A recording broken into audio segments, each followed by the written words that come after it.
بسم الله الرحمن الرحيم نحمده ونصلي ونسلم على رسوله الكريم وعلى آله الطيبين وأصحابه الطاهرين أما بعد. حضرات گرامی، استقبال رمضان کس طرح کرنا ہے؟ اس میں دو طرح کے امور ہیں. کچھ کرنے والے ہیں اور کچھ ایسے ہیں جن سے کنارہ کشی اختیار کرنا ضروری یا لازم ہے، اس سے اجتناب جو ہے ضروری ہے. تو پہلے ہم بیان کر چکے ہیں توبہ میں دو پہلو آتے ہیں، نیکی بھی کریں اور گناہوں سے بچیں. اور مین جو ہے وہ گناہوں سے دوری اختیار کرنا. پہلے گناہ ہو چکے ہیں اس سے بھی توبہ اور استغفار کرنا، وہ گناہوں کی میل کچیل وہ بھی ختم ہو، اور آگے بھی گناہ نہیں کرنے. گناہوں سے آپ فوراً الگ ہو جائیں. اس کی وجہ یہ ہے کہ اگر گناہ اسی طرح چلتے رہے، دل جو ہے میل کچیل والا رہا، تو پھر جو روزوں کا نور ہے، قرآن کا جو نور ہے، اس کی جو برکات ہیں، اس کے جو اثرات ہیں، وہ دل پر نہیں پڑیں گے. پھر وہ روزہ ایسے ہی اوپر سے روزہ ہوگا، اس کے اندر جو ہے کوئی نور نہیں ہوگا. ایسا وہ درخت ہوگا جس کے کوئی پھل وغیرہ نہ ہوں، پھل ہی نہ ہوگے ہوں. اس کی وجہ یہ ہے کہ آپ نے پہلے سے محنت ہی نہیں کی، مشقت ہی نہیں کی، پانی نہیں لگایا، جو ہے وہ صحیح طریقے سے باغ میں جو ہے کاوش نہیں کی. اس کی وجہ سے آپ کو پھل ہی نہیں ملے گی.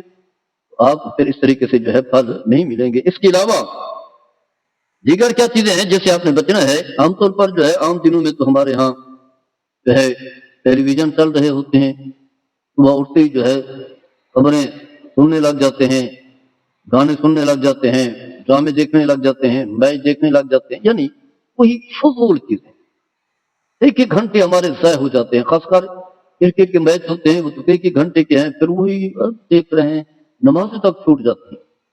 اب اسے جو ہے ٹیلی ویژن کو بند کر تالا لگا دیں، الماری میں بند کر کے رکھ. کیونکہ اگر یہ آپ کے سامنے رہا، آپ بولتے رہے، تو پھر آپ کا دل جو ہے اسی کے ساتھ جو ہے وہ جڑا رہے گا. پھر سستی کاہلی یہی سمجھیں گے کہ شاید جو ہے بس روزہ ایسے ہی ہے، بس رکھ لیا ہے. ایک تو جو ہے اس سے الگ. اس کے لیے ہمارے پاس جو بڑے بڑے موبائل ہیں، موبائل بھی جو ہے وہ اب آپ کے پاس نہیں ہونا. ہاں اگر رکھنا ہے تو قرآن سننے کے لیے، سیکھنے کے لیے ہو. اب جو ہے وہ جو ایک ایک گھنٹے کالوں کا سلسلہ ہے وہ بند کر دیں. پھر جو ہے یوٹیوب پر جو ہے مختلف پروگرام دیکھنے کے. ہمارے ہاں جو ہے جو اینکر پرسن بیٹھتے ہیں، جھوٹی فرضی باتیں ایسی ایسی گھڑتے ہیں کہ پھر انسان ویسے ہی اس کی عقل جو ہے موف ہو جاتی ہے. ان چیزوں سے تو خیر بچیں جہاں جھوٹ چلتا ہو. بہت زیادہ جھوٹ جو ہے وہ چلتا ہے. اخبارات ہیں، فضول چیزیں ہیں، جھوٹ بکتا ہے، وہاں بھی جھوٹی خبریں ہوتی ہیں. جھوٹ ویسے ہی اس طرح کے جو ہے وہ عورتوں کی تصویریں ہیں، ننگی تصویریں ہیں، کیا کچھ ہے. ان چیزوں سے بھی اپنے آپ کو بچائیں. ایک مہینہ آ رہا ہے، اللہ تعالیٰ نے آپ کو زندگی دے دی ہے، تو آئندہ سال آپ میسر آئے یا نہ آئے، اس انداز سے بھی ماہ رمضان کا استقبال جو ہے وہ کرنا ہے. اور اس کے علاوہ جو ہے جو بری دوستیں ہیں، صحبتیں ہیں، ان سے بھی اپنے آپ کو بچائیں. پھر یہ جو لہو و لعب کے غلط چیزیں پینے والی ہیں، اس سے بھی اپنے آپ کو بچائیں. خاص کر کے شراب تو خیر حرام ہے، مسلمان تو خیر شراب نہیں پیتا، کیونکہ اس کی بہت ساری قباحتیں جو ہے بیان کی گئی. انما الخمر والمیسر والانصاب والازلام رجس من عمل الشیطان فاجتنبوه لعلکم تفلحون. انما یرید الشیطان ان یوقع بینکم العداوۃ والبغضاء فی الخمر والمیسر ویصدکم عن ذکر اللہ وعن الصلاۃ فہل انتم منتہون. یعنی یہ بتایا گیا ہے کہ شراب ہو یا اس طرح کی جتنی بھی نشاور چیزیں ہیں، وہ انسان کو شیطان کا دوست بنا دیتی. شیطان کو اس کے اوپر تسلط ہو جاتا ہے، نماز سے روکتی ہیں، عبادت سے روکتی ہیں، یاد الہی سے روکتی ہیں. اس کی الگ خباستیں، نجاستیں، خباستیں، قباحتیں الگ ہیں. وہ اگر آپ جو ہے اس طرح کی کوئی نشاور چیزیں سے چھوڑ دیں، فوراً چھوڑ دیں، ماہ رمضان کے آنے سے پہلے چھوڑ دیں.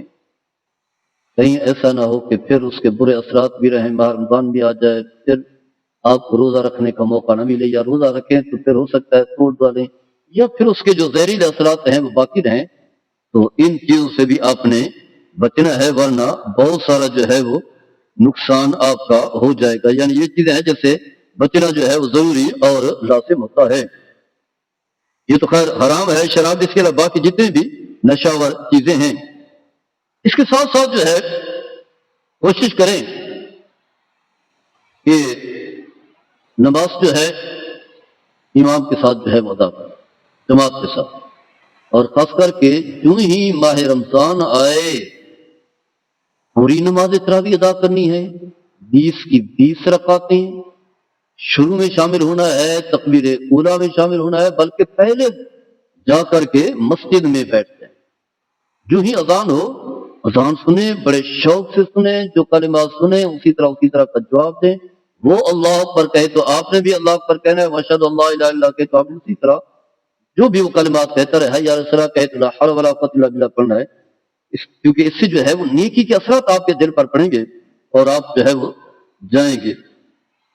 حدیث پاک میں آتا ہے نبی کریم صلی اللہ تعالی علیہ وسلم نے فرمایا من قام مع الامام حتی ينصرف کتب لہ قیام لیلۃ، فرمایا کہ جو شخص امام کے ساتھ جو ہے قیام کرتا ہے، یعنی یہی نماز تراویح پڑھتا ہے یا جماعت کے ساتھ شامل ہوتا ہے، تو فرماتے ہیں جب تک کہ امام ہے اسی تک رہتا ہے، فرمایا اس کے لیے لکھا جاتا ہے گویا کہ اس نے رات بھر جو ہے وہ قیام کیا ہے، کچھ دیر نہیں بلکہ پوری رات جو اس کی عبادتوں اور ریاضت میں گزری ہے، کانہ قام لیلۃ کاملۃ۔ تو آپ دیکھ رہے ہیں اس چیز کا، یہ اس انداز سے جو ہے اگر آپ کوشش کریں گے تو آپ کو جو ہے یہ برکات جو ہیں وہ حاصل ہوں گی۔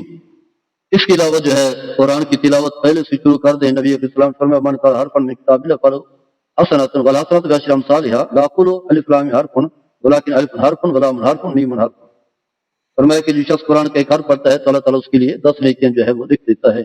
فرماتے میں یہ نہیں کہتا الف جو ہے وہ ایک حرف، الف لام ایک حرف ہے، بلکہ الف الگ ہے، لام الگ ہے اور میم جو ہے وہ الگ ہے۔ اس کے علاوہ بہت سارے وسائل ہیں، بہت سارے طریقے ہیں ماہ رمضان کی تیاری کے، ماہ رمضان کے استقبال کے، ماہ رمضان کو خوش آمدید کہنے کے، اور خود نبی کریم صلی اللہ تعالی علیہ وسلم پہلے جو خطبہ ارشاد فرمایا کرتے تھے ماہ رمضان کے آنے سے پہلے 3-4 دن پہلے، وہ انشاءاللہ ہم خطبہ بیان کریں گے، اس میں آپ نے کیا کچھ بتایا ہے، کس طرح ماہ رمضان کا استقبال کرنا ہے۔ اللہ تعالی ہمارے ان کلمات کو اپنی بارگاہ میں قبول منظور فرمائے۔ وما علیہ الا البلاغ۔